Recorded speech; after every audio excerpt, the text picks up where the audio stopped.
ꯑꯍꯥꯟꯕꯗ ꯉꯥꯁꯤꯗ ꯃꯦꯔꯤꯅꯦꯠ ꯇꯧꯔꯒ ꯊꯝꯅꯕ ꯑꯆꯥꯊꯥꯎꯁꯤ ꯆꯥꯃꯁ 2 ꯍꯥꯞꯄꯅꯤ ꯊꯨꯝꯁꯤ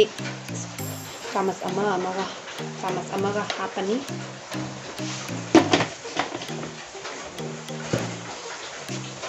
ꯑꯗꯨꯒ ꯃꯁꯤ ꯇꯣꯠꯂꯅꯤ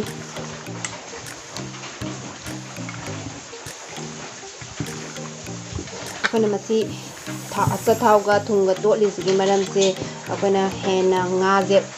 ꯎꯏ ꯂꯥꯎꯅꯕ ꯑꯣꯏꯁꯟꯅꯕ ꯑꯃꯁꯨꯡ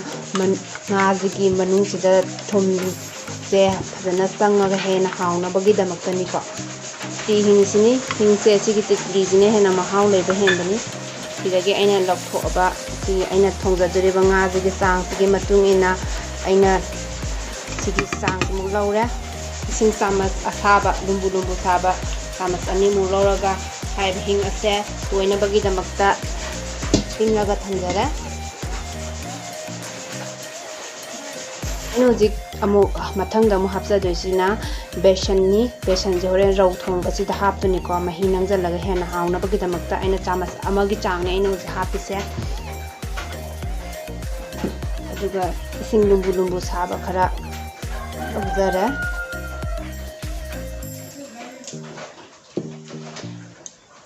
ꯑꯗꯨꯒ ꯕꯦꯁꯟꯁꯦ ꯊꯤꯠꯂꯒ ꯊꯝꯃꯅꯤ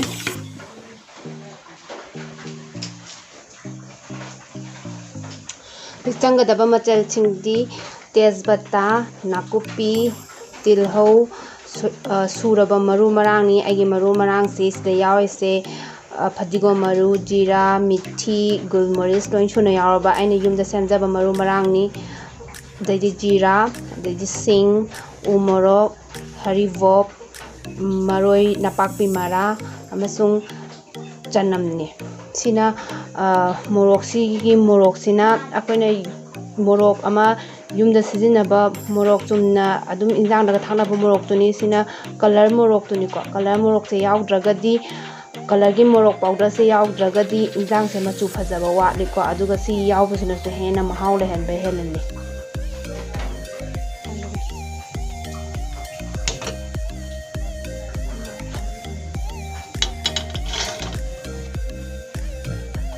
ꯉꯥꯁꯤꯒꯤ ꯆꯥꯟꯅꯒꯗꯕ ꯆꯥꯡꯒꯤ ꯃꯇꯨꯡ ꯏꯟꯅ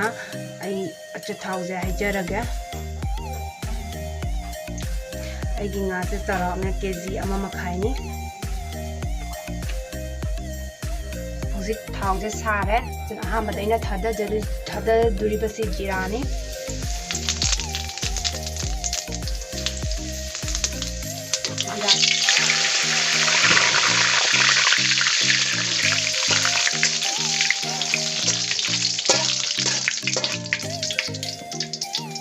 ꯃꯊꯪꯗ ꯊꯥꯗꯗꯣꯔꯤꯕꯁꯦ ꯅꯥꯀꯨꯞꯄꯤ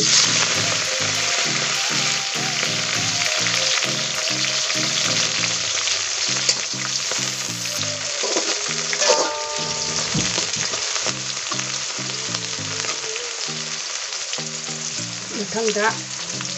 ꯃꯔꯣꯏ ꯅꯄꯥꯛꯄꯤ ꯃꯔꯥ ꯃꯊꯪꯗ ꯇꯤꯜꯍꯧ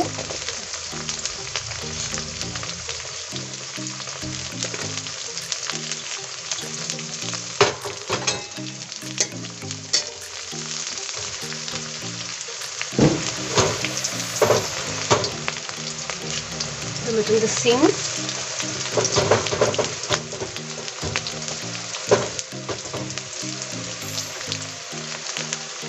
Matang tenang.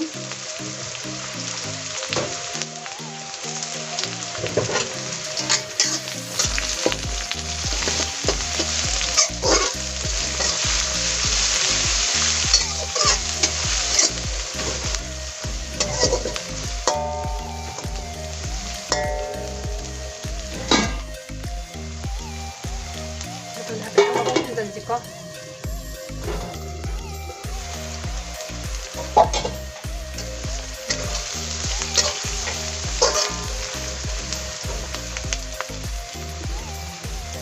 Ini matunda, madu merah.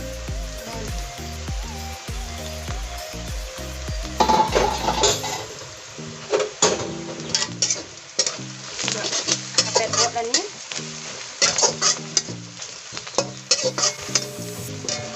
ꯑꯗꯨꯒ ꯃꯔꯨ ꯃꯔꯥꯡꯁꯦ ꯃꯩ ꯈꯔ ꯂꯣ ꯐ꯭ꯂꯦꯝꯗ ꯀꯣ ꯃꯩ ꯈꯔ ꯂꯩꯊꯔꯒ ꯊꯝꯕꯤꯌꯨ ꯑꯗꯨꯒ ꯑꯃꯨꯛ ꯉꯧꯕꯤꯌꯨ ꯀꯣ ꯃꯔꯨ ꯃꯔꯥꯡ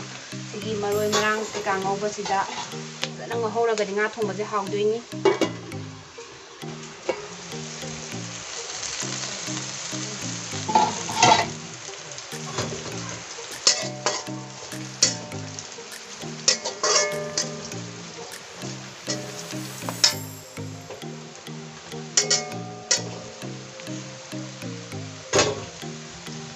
sina aina ngasai thitlaga thamgiba hingduni ko adoi mahi do si thang ngori ngai sida haptalasi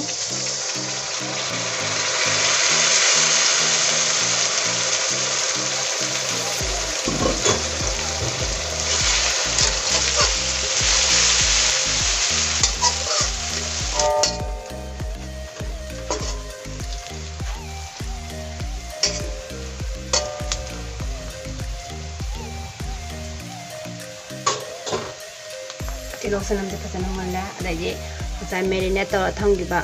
nga do haptalasi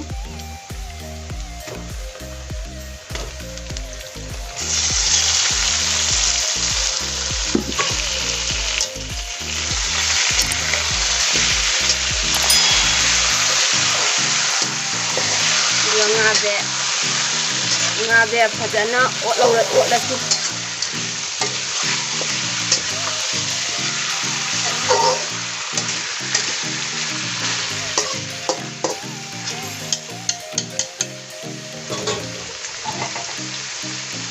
kunjalaga thamasi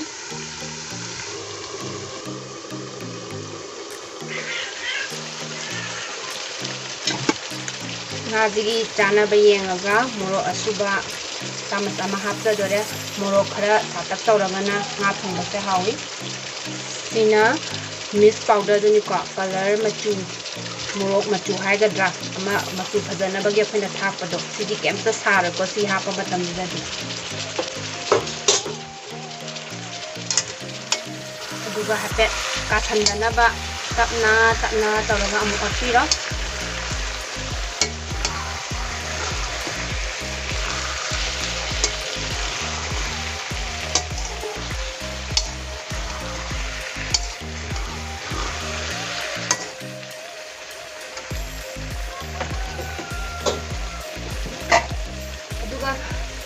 aina thongiba nga thongbasigi maong siga mina thongbaga hapet manaroi ko adom su loina ma hairangani habati aina thajai adubu karamba maongda thongaga hena hawgadagi habadugi maong duni ko aina takchari basa adu huji nga jidagi akoina nga jigi mahi sing tholakpase akoina sidaisa kongot pidi karaga uidena ko adu akoina sije amu kamaina hena hawhangadagi mahi se kamaina manghangadagi ne habada adugi matungina sije akoina makhung khunjanbiro aduga gas ta off tawraga minute amagumba dang thammase akoina si thamije kaigin hakanda ngasai gi mahi se masana chupsanjaramgani ba nga masajana chupsallaga hena hawba herali ui lawba herali ko ji akoina mai dai thara thangibado amu mai thagalasi ko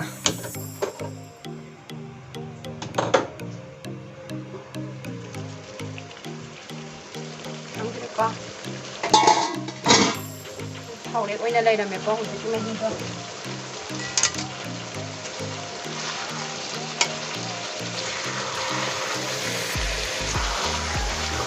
yam potpi gani yamna otta dinga se toigini ko aduna hoje akoina oti basang naidi ba mo sida doimba nga sida moro thundoi changa mani ko hana su marinate to bada thum hana thaksa gare ado nga gi chana bagi chang pura amu yengaga aina thum tamas tangkhai amaga mu thaksare ko duga ngasai umorok to aina tangkhai khaido aga thaksan jarage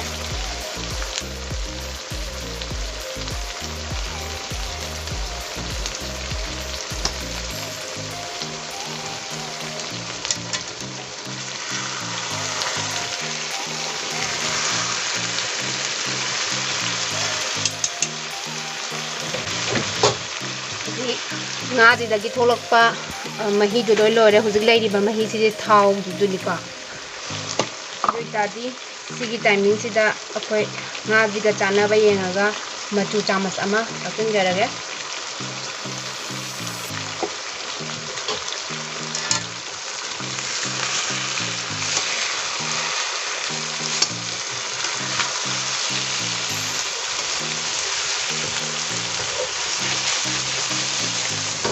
Machu thaga otas yai ko adum sije mai hapet mai je laida birani dana ko aduga adum khung khunjalaga ngahak minute ama mu thambira aduga adum ising hajan ba yadro bane ko di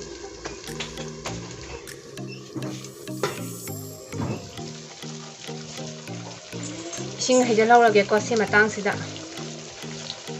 singa sabani ko ina sizin nai se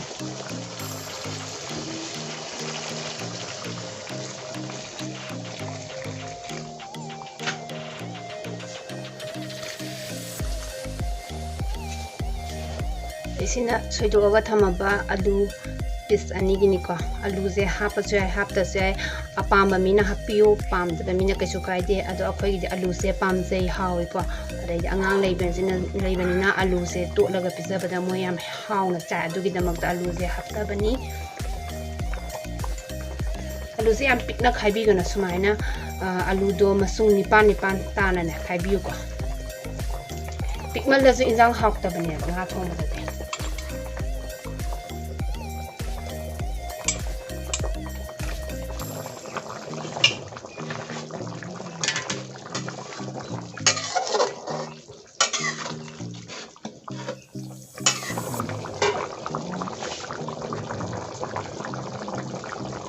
Ribo ni ko hoti thakjari sina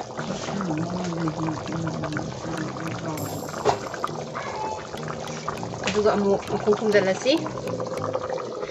injang se thongba tangkai chale duna makhum hang do aspa mahi se kangdame tangkai chala abanina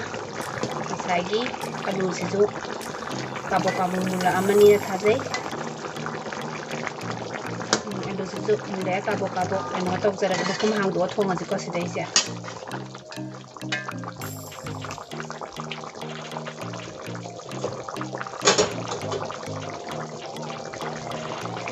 marak sida ko masai gi sigi nga thong ba je hen hang no bagi da makta nakupi ga jira ga maru marang ga tang so bacha am tang toge ko adun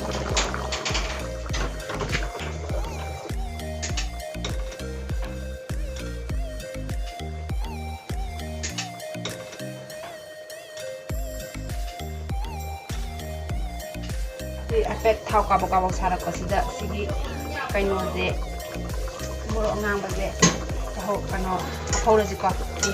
thau na bagi na man ko kana muro kan di thau katan sarak pa ha phau ri je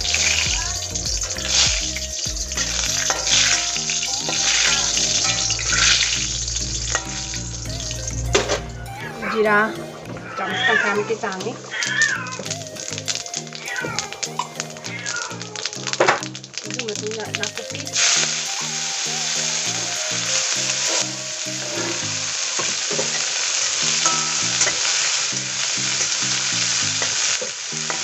Akoina sigi tongana sigi nakupi ga jira ga moro kataraga sigi ngawraga nga thongba sida haptori bani ko se haptugi maram de ategi natte hena nga thongba je hauna bagi damaktani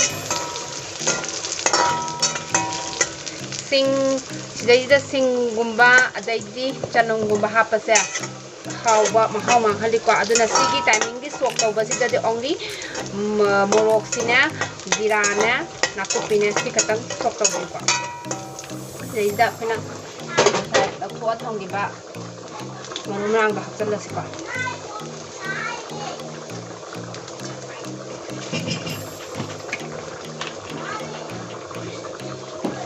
na katang sang water ana haksan ge ba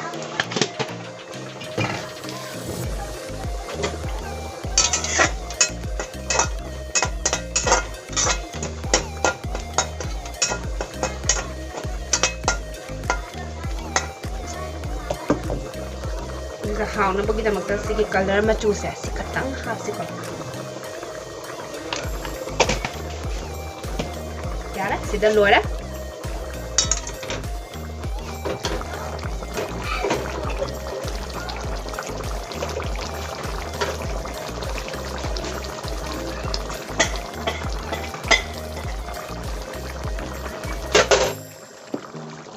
ꯁꯤꯗ ꯑꯩꯅ ꯉꯁꯥꯏ ꯊꯤꯠꯂꯒ ꯊꯝꯈꯤꯕ ꯕꯦꯁꯟ ꯃꯍꯤꯗꯣ ꯁꯤꯒꯤ ꯇꯥꯏꯃꯤꯡꯁꯤꯗ ꯉꯥ ꯃꯨꯜꯂꯦ ꯍꯧꯖꯤꯛ ꯑꯂꯨ ꯃꯨꯜꯂꯦꯀꯣ ꯌꯦꯡꯕꯗ ꯑꯗꯨꯝ ꯈꯪꯉꯦ ꯁꯤ ꯇꯥꯏꯃꯤꯡꯁꯤꯗ ꯑꯩꯅ ꯉꯁꯥꯏ ꯊꯤꯠꯆꯔꯒ ꯊꯝꯈꯤꯕ ꯕꯦꯁꯟ ꯃꯍꯤꯗꯣ ꯑꯗꯣ ꯍꯥꯞꯆꯤꯟꯖꯔꯦꯀꯣ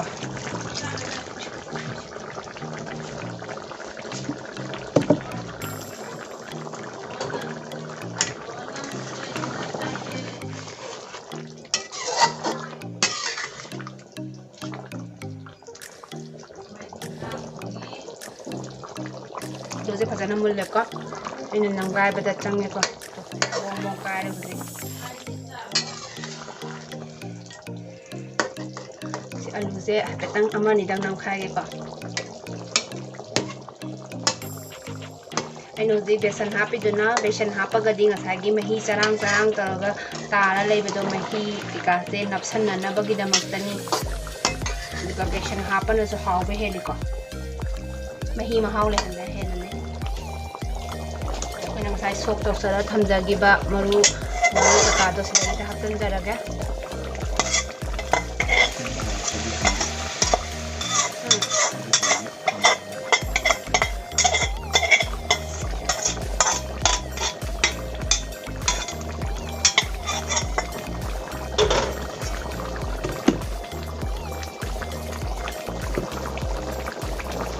ꯁꯤ ꯍꯧꯖꯤꯛ ꯑꯩꯈꯣꯏꯅ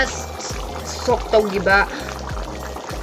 ꯅꯥꯀꯨꯞꯄꯤ ꯖꯤꯔꯥ ꯀꯩꯀꯥꯗꯣ ꯍꯥꯞꯄ ꯃꯇꯨꯡꯗ ꯑꯩꯈꯣꯏꯅ ꯃꯈꯨꯝ ꯈꯨꯝꯖꯤꯜꯂꯒ ꯃꯤꯅꯤꯠ ꯑꯃꯒꯨꯝꯕꯗꯪ ꯊꯝꯖꯒꯦꯀꯣ ꯑꯗꯨ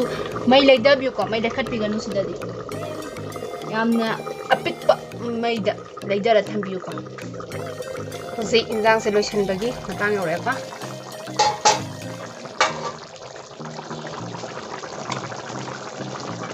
ꯑꯔꯣꯏꯕꯒꯤ ꯐꯗꯤꯒꯣꯝ ꯕ꯭ꯂꯦꯛ ꯄꯦꯄꯔ ꯄꯥꯎꯗꯔ ꯈꯤꯇꯪ ꯍꯥꯞꯀꯦꯀꯣ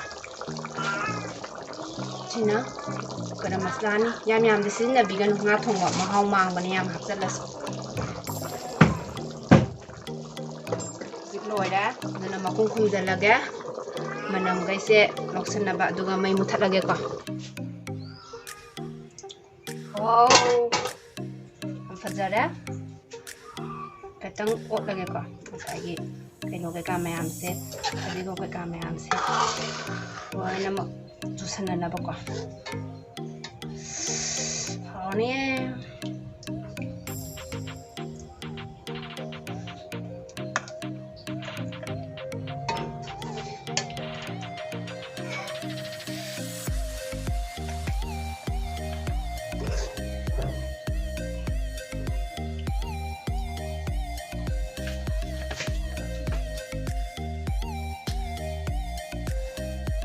ꯂꯩꯔꯦꯀꯣ ꯍꯧꯖꯤꯛꯁꯤꯗ ꯂꯩꯖꯔꯦ ꯍꯧꯖꯤꯛ ꯉꯥ ꯊꯣꯡꯕ